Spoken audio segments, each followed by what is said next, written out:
side of your screen, and somebody will be addressing them as we do it. So welcome, Marilyn, very much, and welcome, Bette. Thank you, Heather. This is Marilyn, everyone. Welcome to Mentoring Styles. We're happy to have you in our webinar, whether you're here live on a cold January night, 2016, or listening to our recording. Thank you for coming. We hope you get a lot out of tonight's discussion. Here's a bit about me. I joined Toastmasters in 1998, and I've completed the leadership and speaking tracks. I received my Distinguished Toastmaster Award in 2006. I live in southwestern Vermont. I actually live in District 45, and I've always been a member of District 53 since I live closer to District 53 events. Currently, I'm a member of 2 clubs, one in Massachusetts and one in New York.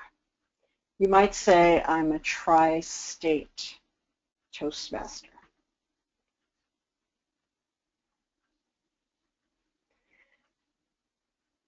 Here's where we're headed. Today we're going to explore 3 common mentoring styles. Marilyn, there are actually more than, yes. If I could just interrupt for a second, I think you need to hit show your screen on your end because we're not seeing anything yet. Okay.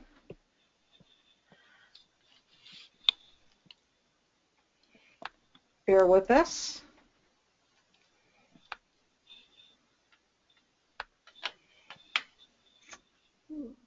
Okay. Ah, beautiful. Thank you. There we go. Okay. I'm going to flip back to the screen. Here I am. So as I said, I'm a member of 2 clubs, and I actually live in District 45, but belong to District 53. That long and open road, here is where we're headed. Tonight we're going to explore 3 common mentoring styles. There are actually more than 3, but the 3 main ones that will have relevance to your club are what we're going to talk about tonight. We will also welcome our special guest, who is going to share her experience setting up a corporate mentor program. We're going to take your questions as we go and share some of your personal experiences with mentoring. And we hope you'll be generous and share those. So that's where we're headed. You may be wondering what this image has to do with mentoring. Well, I'll explain. So leading off, let's explore the traditional mentor-protege relationship.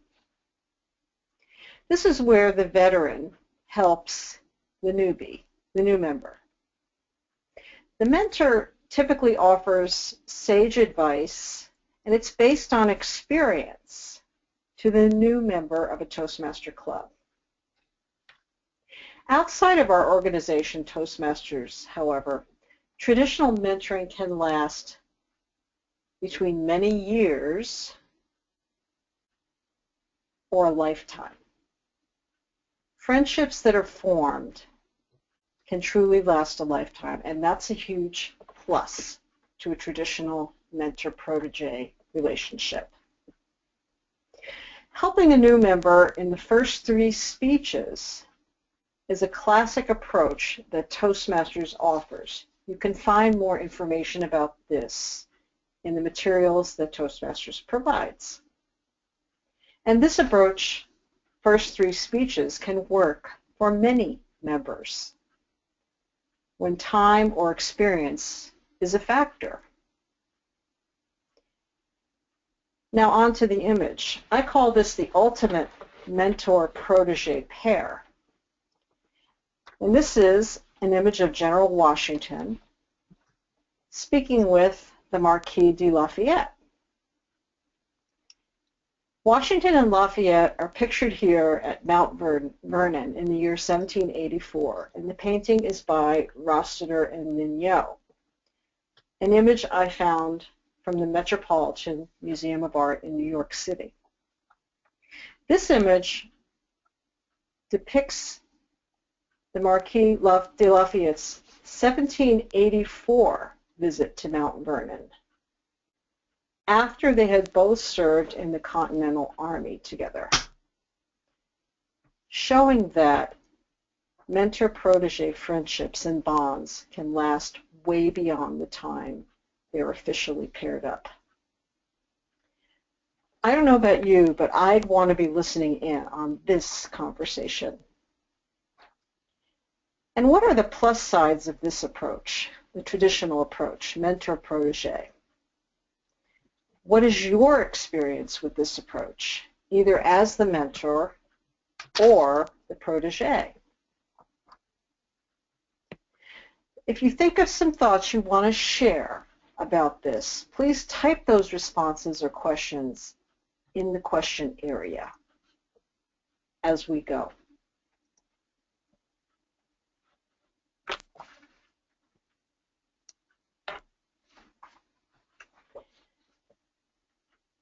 As these new graduates enter the workforce, and in the first years they are working in a full-time job, what kind of mentoring do they need? I found, and I love this image because it shows the grads and the people who paid the tuition, both in the same image, the parents. While an older, more experienced colleague could work well as a mentor, the difference in each generation's values could be a concern. So here's a variation on a mentor program. I'm calling it peer mentoring in a corporate setting, and it is taking off to address the challenge of different generations head-on.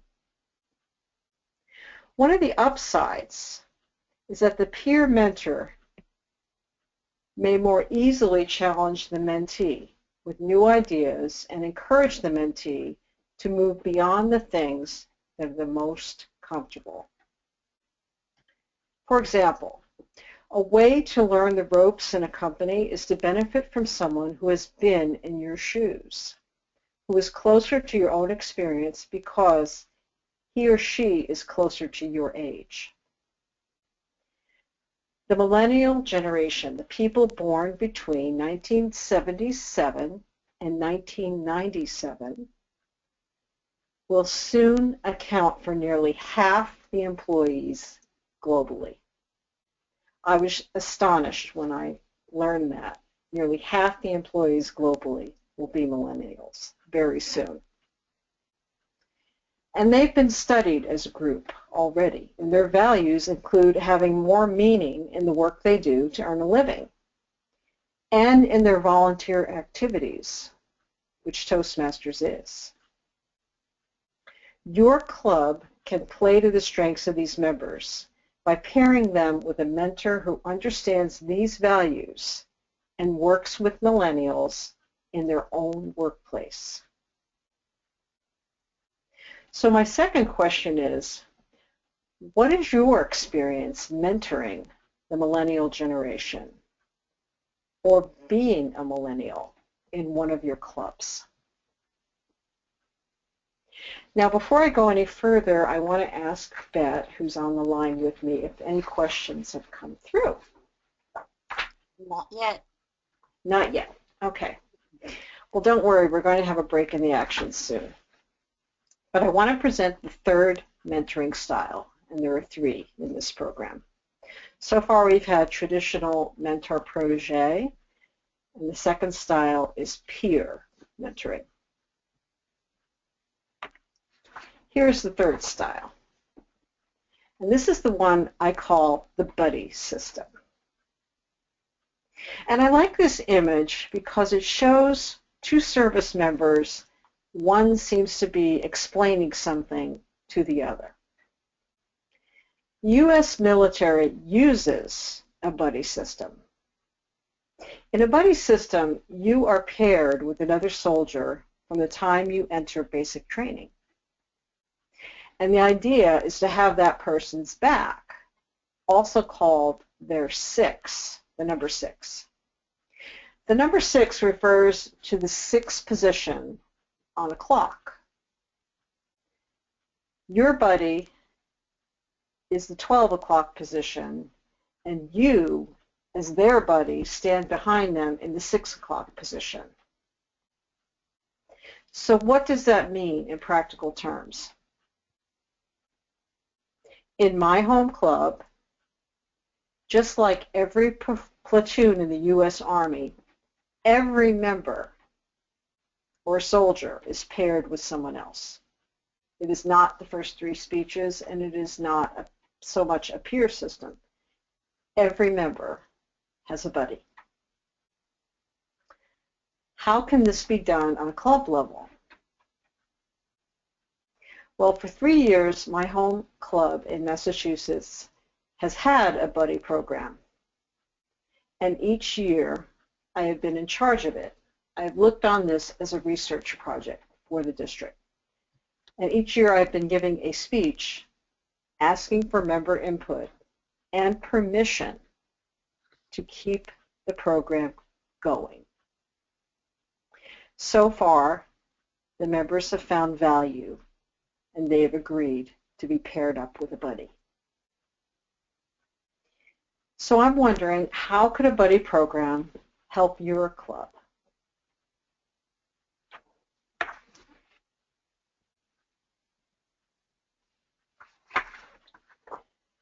So far, I talked about 3 common ways that a mentoring program can be set up in a Toastmasters club. The traditional mentor-protege, the peer or millennial generation mentoring style, or the buddy system. Let me stress here, any method you choose is a living thing. And that means it thrives best with regular care. One way you can do this is to have a separate appointed member who is not the Vice President of Education to oversee the program, whatever program style you choose, to be sure it works well and that everyone is receiving value from it. Please don't be afraid to go back to your members and get their feedback on what is working and what needs attention. So communication with your members about mentoring is key.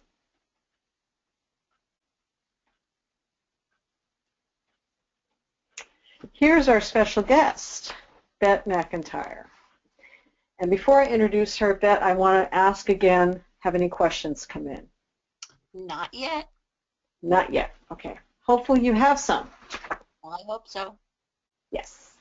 Well, we're going to have a chat for a few minutes and hear your story. But before we do that, I want to tell everyone who's listening a little bit about our special guest tonight, Bette McEntire. Bette McEntire is a collaborative leader who has more than 27 years of employment with a Fortune 500 company.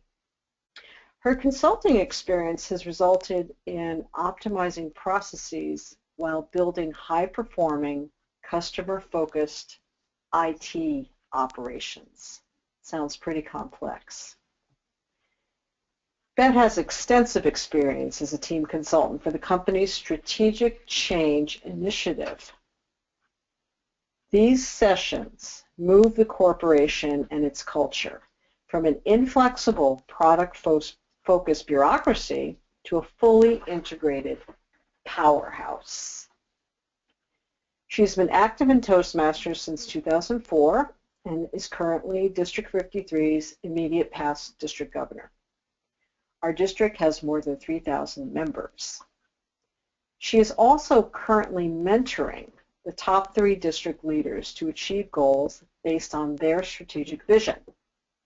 as well as their own developmental goals. She is the Chief Ambassador in District 53 for the Revitalized Education Program and is currently testing new educational content in her home club. I think that's exciting. Bette earned her BS degree in Business Management from St. Joseph College. She's both passionate and community-minded and has a give-back philosophy that keeps her involved in many volunteer activities. They include serving as a recreational therapist and care program professional in an Alzheimer's Resource Center as a per diem, and also as a licensed tour guide who conducts tours for both seniors and students in Washington, D.C., Philadelphia, and New York. Bette and her family live in Avon, Connecticut. So welcome, Bette. Do you have any opening comments before we talk about the mentor program you helped start? No, it was nice to hear the introduction. I couldn't identify that it was me. Well, rest assured it is. So we want to talk a little about actually how a mentor program gets started. And, you know, before I get into some of the questions that you and I exchanged, I want to ask first, what about the culture? I mean, when this all started up, you know, when it was just an idea, what was it like to work there? Was there any kind of mentoring going on? I would have to say, being the company that, you know, I was a part of, the culture was very shared value, very team-based and focused. So I would say, yes, there was a spirit of mentoring. The people had that feeling of wanting to help each other. So I think there was a pretty firm foundation to that to begin with. Okay. So there was some ready ground to sow some seeds, in other words. Yes, but I think probably the biggest seed was the response to how do they anticipate the growth that they expected in the company, and how do they keep up with that growth, especially since at that particular time there was less support from the traditional office because a lot of the employees were becoming more mobile. So it was, how do we keep up with the professionals to get the level 4 and level 5 skills that were in high demand from a customer perspective, and yet you didn't have the ability to constantly set up training to accommodate that. So the thought process, how do we get the experiential experience, the learning to occur? So naturally it was using the existing expertise and guiding those that needed to develop the skills. So let me see if I can get the sense of what the scene was like. You had many people, different generations, highly mobile, doing something extremely complex with customers away from the home base, so to speak, in their sales experience. Well, in this particular case, it was really more technicians in that sense, sales and technicians. Oh, okay, so the technical people. So how many employees are we talking about? I think at that particular time, we probably had about 250,000. Very large company. So there really wasn't any formal, quote-unquote, mentor system like when a new person got hired? No. In fact, that was also part of the initial new hire program that I was also part of it as well. So there was a lot of things going on, more hands-on training. Well, more, let's put it this way, it was more geared on a project-based. And so we started using a case study methodology, so bringing practitioners in to teach the class as opposed to having just academia teaching it. Okay. Yeah, big difference. So what would you say in the original stages when you were talking about this as a project and, you know, to hopefully launch it. What were the biggest challenges you found getting the mentor program off the ground? I would say just building the infrastructure. Let's say more about that. Well, being that it was so big,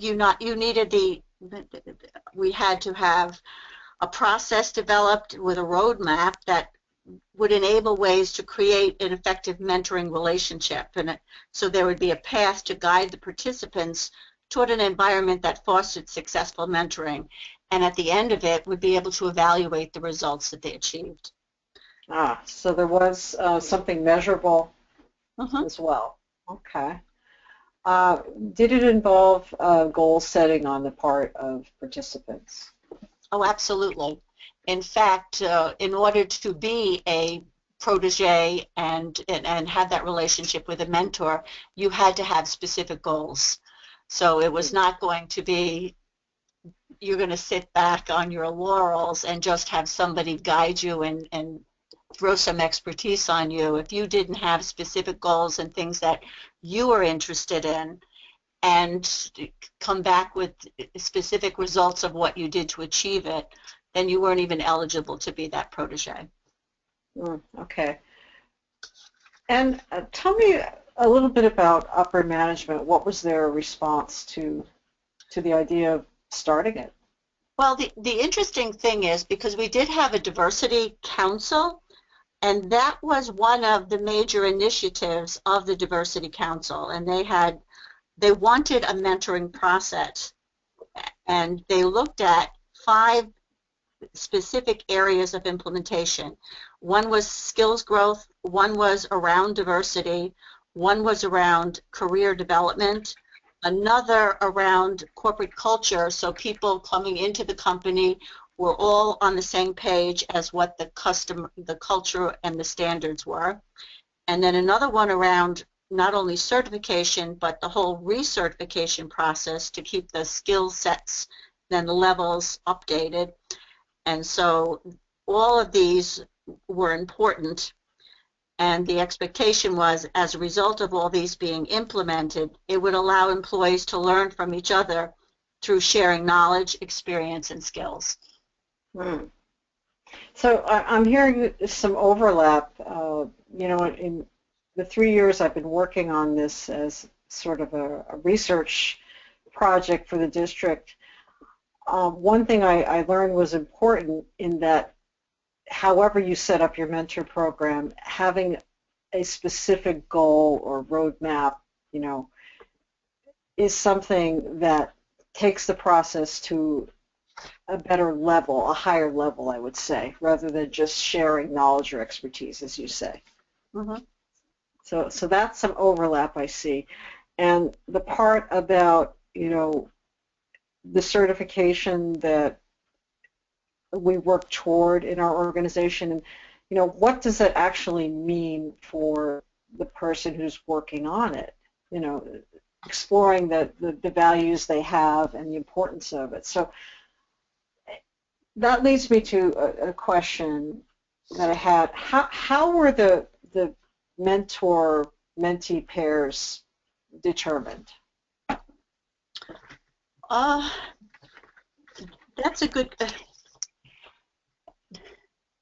Well, they had to be paired for if again, I think it would be easy to say it would be broken down into the various categories. So if you were looking to gain a skills proficiency and you were at maybe a level 4 wanting to get to a level 5, then you would be paired up with somebody in that specific skill set area with a level 5. So Okay. there would be certain criteria. It would be one of those categories. Okay, so you're going to work with someone who has what it takes to help you get to the next Right, so that person would be enabling a more effective performance of the job role and then increasing that level 4's ability to demonstrate and apply that customer valued skills, knowledge, and experience in gaining that ability to get to that level 5. So each one of those skills has certain requirements and expectations, and in order to get to that specific level, then certain things would have to be demonstrated and validated in order to get there. So that person, that level 5, would be able to bring them up to that level and be Yeah, able to evaluate and validate that they reached that level. yeah, kind of. I was thinking of an example of if a person were an advanced communicator gold and somebody was just starting out in the advanced program, that might be a potential pair, to see what could come of that. That is a perfect example. Yeah. Okay. So, all right. No, the other interesting, I just wanted to interrupt a little second here because as I was listening to you and talking about the duration, as far as, I must say that the expectation initially set up with the mentoring when it was rolled out was that it was really a 3 to 12 month commitment. And I can't honestly say why it was limited to that. I think because in any business, life goes on and you have to also deal with the ongoing of business. So maybe it was restricted because of just the balancing between the work that has to get done versus an ongoing thing. But they also had it calculated that it was determined that 1 hour per week for 2 months would equal 1 classroom day. So again, in a business world, they're setting it up to have the people recognize that the time that they're spending was equated to classroom time if they were going sent off and learn something, so that there was always that mindset that you were getting an education. Okay, which is different, I think, than typical encounters we see between folks who support each other in clubs, whether it's a buddy or mentor protege. So what do you wish you had put in the program that didn't get in there, now that you have hindsight as experience? I have to say, I thought it was pretty robust considering the complexity, because you had each of the business units within a whole division having advisors being responsible. So you had different segments, each one, and managing a tool. I thought for the magnitude of the division that was trying to roll this out, I thought it was pretty complete. Okay. Yeah. And so I had asked you about a success story. Can you share a success story from the program? Because I think people are often inspired by that. And I had to think long and hard about that. And I think one of the ones that I think I was most proud of was a relationship that was created as a result of I had an opportunity to roll out new hire training in Canada.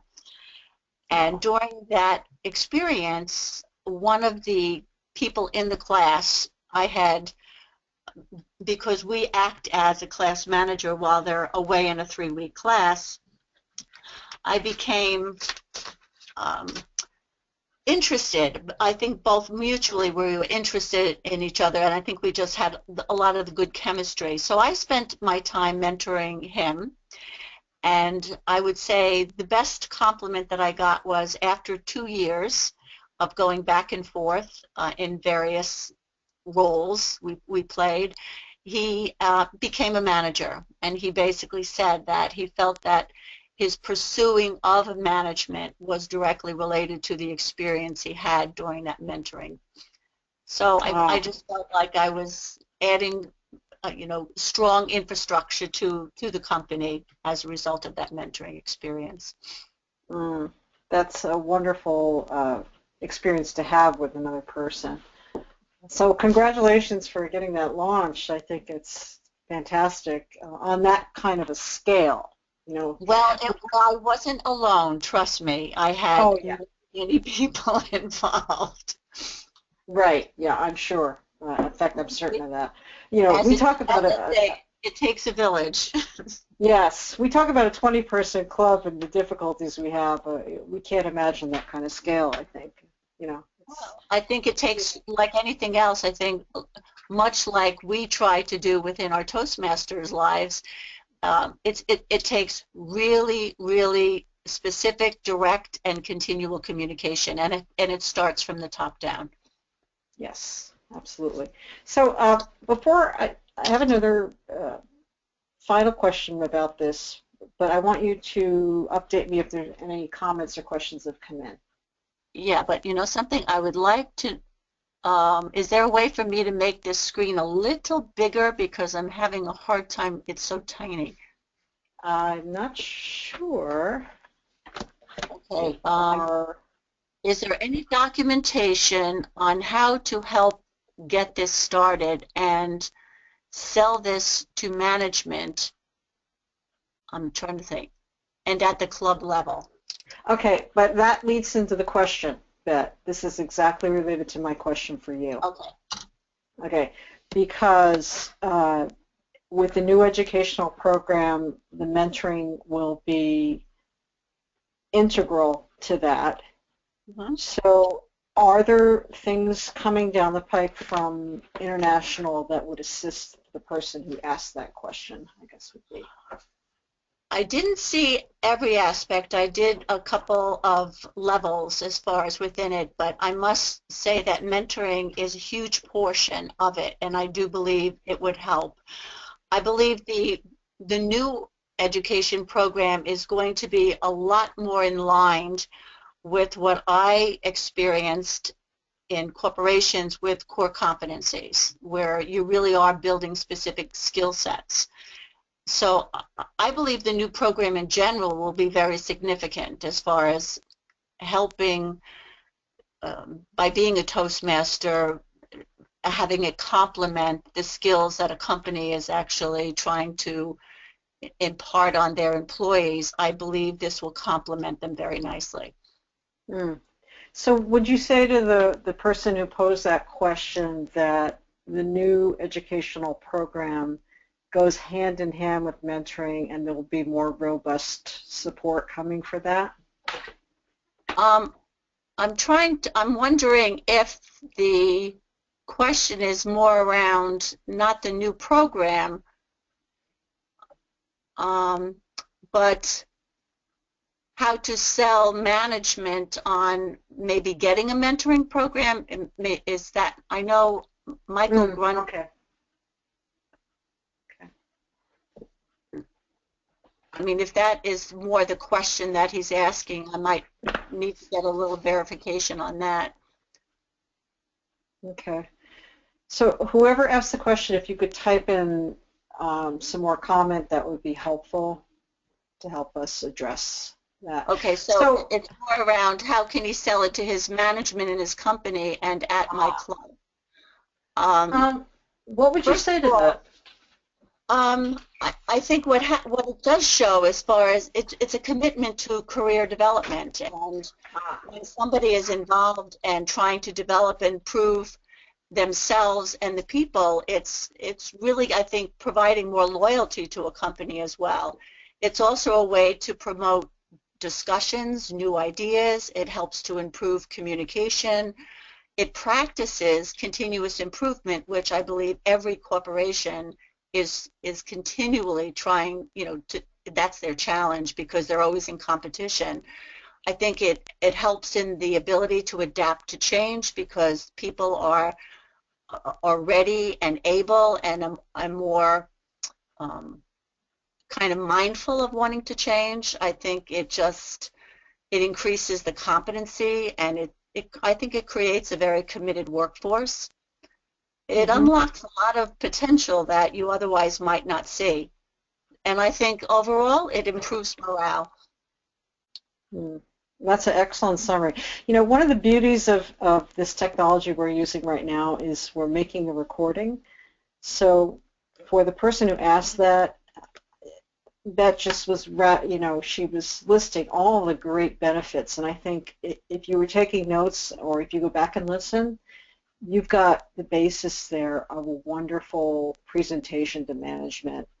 as to why The other mentoring thing, as far as works. with management, especially maybe in an HR situation, is that I think it really helps to rapidly integrate any of the new employees that come in. Yes. And I Yeah. think naturally any new employee coming in, having them part of a Toastmasters is also really helping as well, because it's helping them with communication and leadership. Yeah. Yeah. Communication is still the #1 skill employers say they are looking for. I've seen many surveys repeated that say that. Beyond technical or any other kind of expertise, communication is #1. So, well, thank you for that answer. I wondered. Marilyn, somebody is asking, and maybe you can be more specific on how they would have access to it, but they're asking, will the recording be made available? Yes, actually our webinar coordinator, Heather, sends out a link to the recording. We are putting up all of our webinars on YouTube. They're there along with the slides that you're seeing tonight. So that's where they're housed, and we have a channel, District 53 Toastmasters, and that's where our webinars live, and you can review any of them. This is the third in a series about mentoring. You notice we didn't talk about mentoring basics. We did more of a session on mentoring styles tonight, but there is more information up there on YouTube, and you will receive a link as to how to access that after the webinar. Well, that said, pardon me.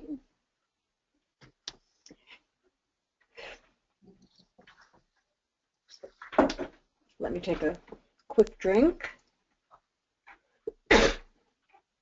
There's some time here for more questions or thoughts, and if you have them, please type them in the question area right now.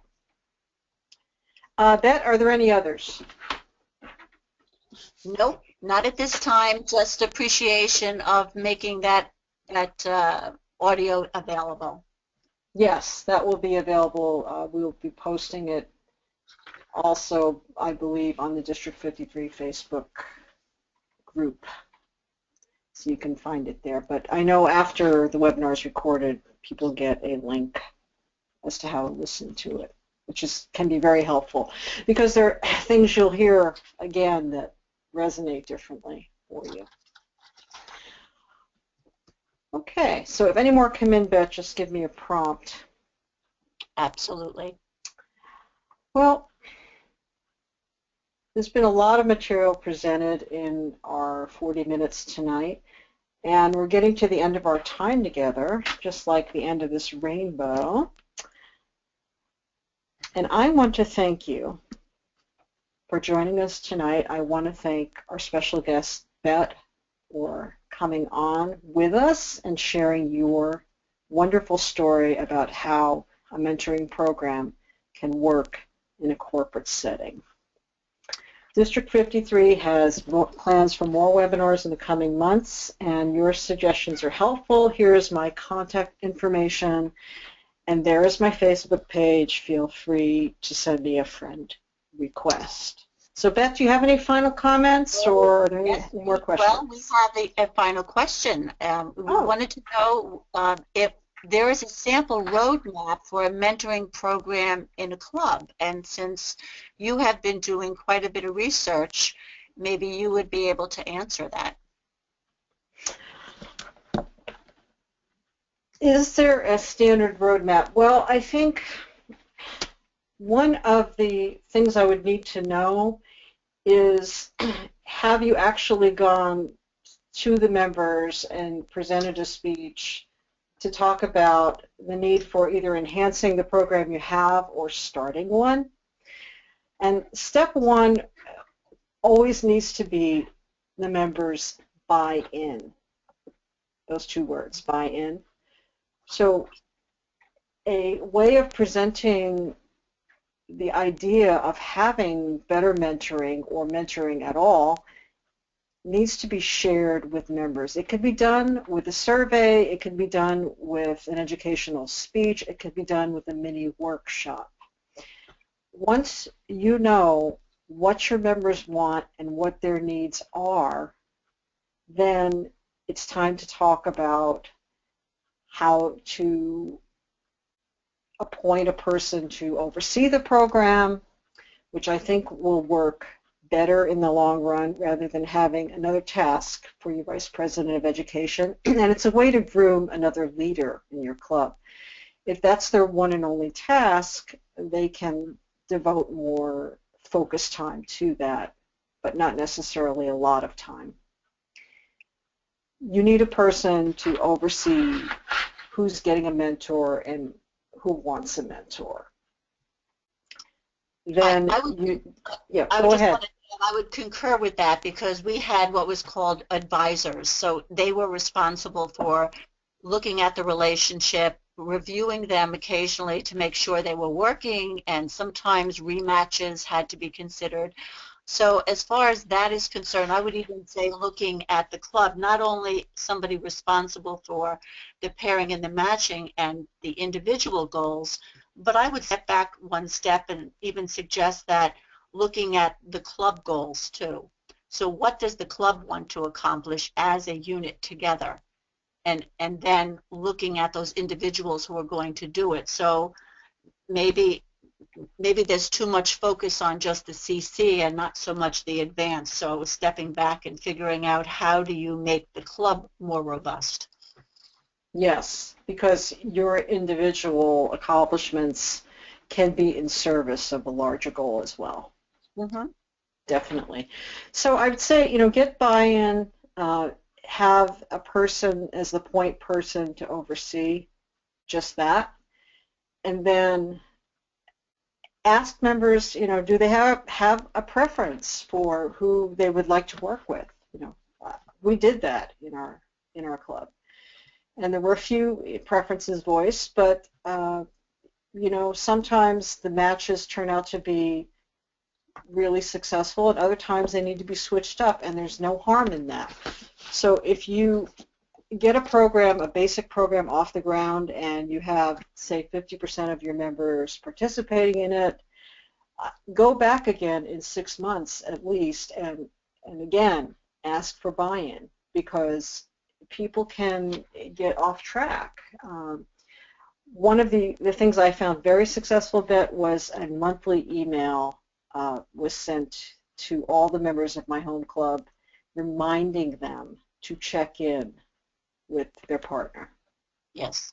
Every month they would get an email from me, very short, around the first of the month, and with some kind of motivational message attached to it, so that when that appeared in their mailbox, they were less likely to get off track. Absolutely. And a very thoughtful comment here was saying that personalities have to mesh. It's very crucial, and that's one thing that I did not mention, but initially in the corporate rollout of the mentoring program, we also decided what mentoring was not. And it wasn't entitlement, it wasn't a substitute for other types of training or education. And the one important aspect of it too was that it wasn't for everyone. Not everyone makes a good mentor. So I think that the comment that personalities have to mesh is absolutely right on target. Yeah. My goal tonight really was to present a couple of styles, because one size rarely fits all. So I wanted to give you a little flavor for peer mentoring versus traditional versus the buddy system. Whatever system you come up with, and it could be something completely different than any of those, if the pairs are committed to it and they're working on clear goals and they check in regularly, those are the 3 elements that will help them be more successful and to get to where they want to go quicker and with better results. Absolutely. And the second comment from the same person had said, and not everyone is a good mentee either, which is absolutely correct, because that person, that mentee, needs to be goal-oriented and motivated to be self-directed and responsible for their own growth. It is not the responsibility of the mentor. No, it is not. So we hope that this has been a valuable session for you. And please take advantage of the recording later and enjoy it again. And I welcome your feedback and your comments. We're so happy you joined us. And Bette, any final comments before we sign off? No, I think this is very valuable, and I think something that everyone really needs to consider in every club as far as having a solid program and doing something around mentoring. Yeah, our organization is changing. Our new educational program and mentoring are a natural fit. So we encourage you, as 2016 starts, to enhance your current mentoring program or start a new one. And we wish you the best of success with that. Goodbye, everyone. All right. And thank you, everyone, for attending tonight's webinar. Thank you so much for Bette and Marilyn for that wonderful presentation, lots and lots of useful information. For those listeners, we have been recording this session, and it will be available on the District 53 website by tomorrow afternoon. So thank you, everyone. I hope you have a wonderful evening.